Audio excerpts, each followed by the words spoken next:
Imagine you're 17. Locked in a pitch-black cattle car, no windows, no air, just you and 996 other teenage girls, told it's just work. But that train? It's heading straight to Auschwitz. The very first mass transport of Jews there. And the man who signed the papers wasn't a Nazi monster in uniform. He was a Catholic priest, wearing his black robes, the president of Slovakia. Jozef Tiso. A man of God, who paid the Nazis to murder his own people. The air inside the freight car hung thick and stale, a suffocating blanket woven from the breaths of 97 other young women pressed shoulder to shoulder against you. At 17, your world had narrowed to this wooden box on wheels rolling through the Slovak countryside in late March 1942. No slits of daylight, no whisper of wind, only the rhythmic clack of iron on tracks vibrating up through the floorboards into your bones. A single tin bucket sat in one corner for water that tasted of rust and fear. Another, farther off, served as the only place to relieve the growing pressure in your bladder, the smell rising in waves with every jolt of the train. Whispers had circulated in the assembly point days earlier: government work, honest labor on farms or in factories, a few months away from home to help the nation. Your parents had nodded, uneasy but hopeful, pressing a small bundle into your hands: your best dress, a book of poems, a photograph of the family smiling in better times. You believed it because you had to, the alternative was unthinkable. The doors had slammed shut with finality, locks clicking like judgments, and now the train carried you eastward into uncertainty. What you could not know was that this was no ordinary relocation. This convoy, departing from Poprad on March 25, marked the very first mass deportation of Jews to Auschwitz-Birkenau. 997 Slovak Jewish girls and young women chosen precisely because they were unmarried, strong enough for labor, young enough to be deceived. Most would never see their homes again. The man who authorized this journey was no distant Gestapo officer in black uniform, no battlefield general hardened by combat. He was Jozef Tiso, a Roman Catholic priest elevated to president of the newly independent Slovak Republic, his black cassock now a symbol of state power rather than pastoral care. In him, faith had twisted into something colder, ambition cloaked in piety, and the machinery of mass murder found a willing operator within his own borders. Retribution would come years later, on a cold April morning in Bratislava, when the same man stepped onto a scaffold, crucifix in hand.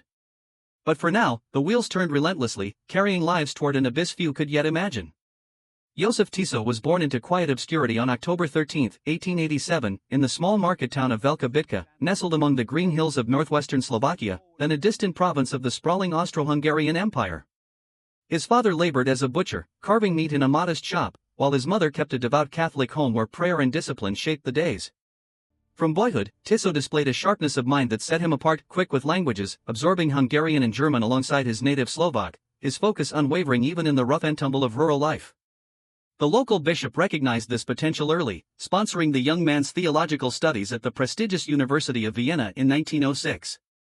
There, amid the grand lecture halls and echoing cathedrals, Tiso immersed himself in scripture and philosophy, emerging ordained as a priest in 1910 and clutching a doctorate in theology the following year. To those who knew him then, he seemed destined for a life of quiet service, tending souls, perhaps in a village parish, offering comfort to the poor and guidance to the wayward. Yet the early years revealed a more complex figure. Tiso threw himself into social work with genuine zeal, organizing programs to alleviate poverty among Slovak laborers, campaigning against the alcoholism that eroded families and communities. Historians like James Mace Ward have noted this phase as one of sincere commitment to progress for the vulnerable, a priest who saw his calling extending beyond the altar into the streets. But shadows lurked even here. Tiso blamed Jewish tavern owners for the drinking plagues he fought so hard against, viewing them as exploiters preying on the weak. He helped establish cooperatives to undercut Jewish businesses, channeling economic resentment into organized action.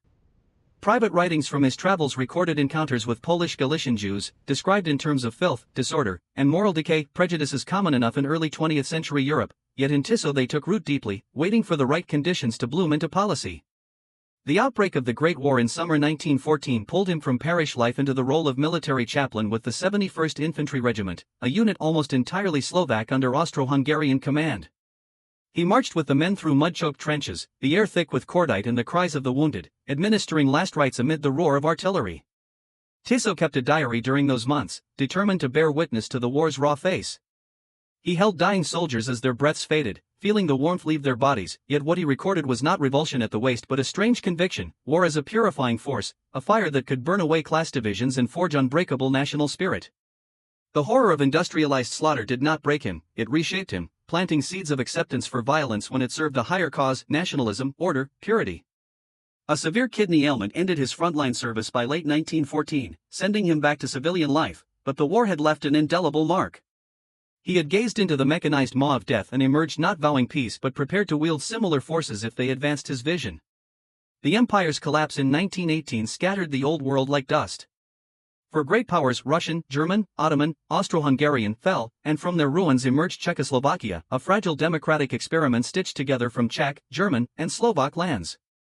Tensions simmered immediately, Czech dominance clashed with Slovak aspirations, German minorities felt alienated, and power struggles simmered beneath the surface. Tiso joined the Slovak People's Party in December 1918, a conservative, clergy-led movement founded by fellow priest Andrej Hlinka. He rose steadily, becoming Minister of Health and Physical Education by 1927. Deliberately, he rejected the plush ministerial apartment in Prague, choosing instead the austerity of a monastery cell, a gesture that burnished his image as a humble servant rather than a politician hungry for luxury. This persona proved potent, allowing him to mask growing authoritarian leanings behind clerical robes.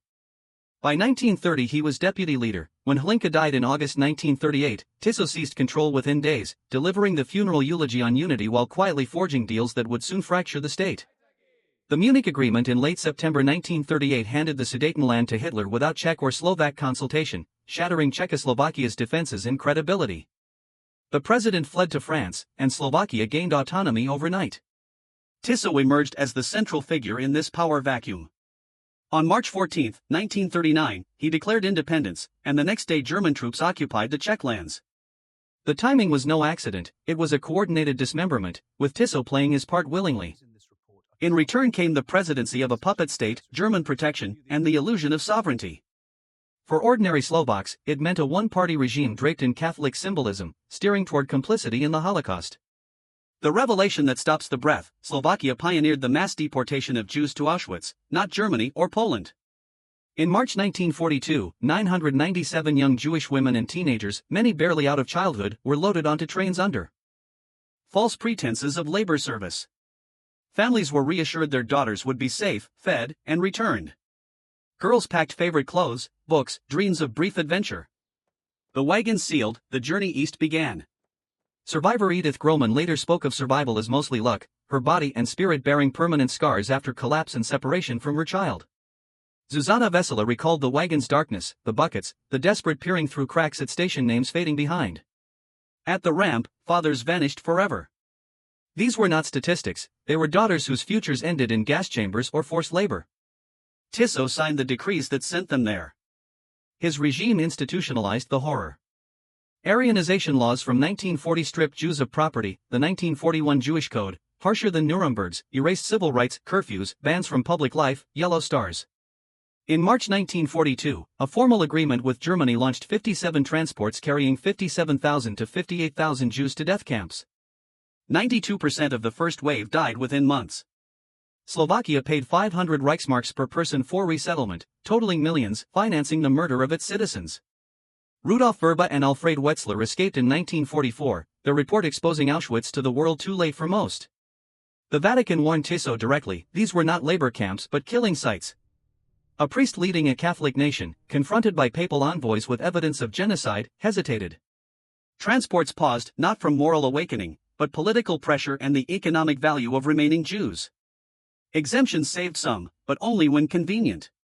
In 1944, amid the Slovak national uprising, Tiso decorated troops including the brutal Oskar Dirlewanger, whose unit massacred civilians wholesale.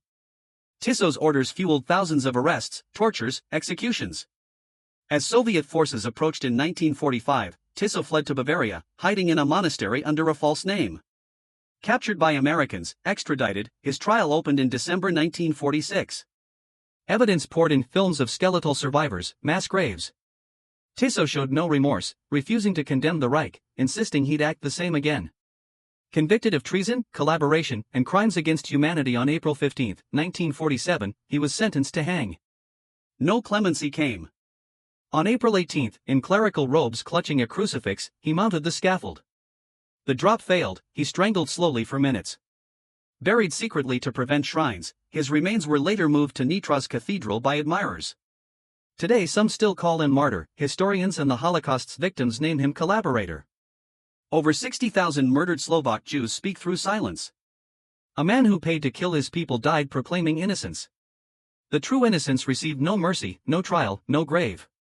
If this weighs on you, the betrayal, the loss, the enduring echo, then history has done its work.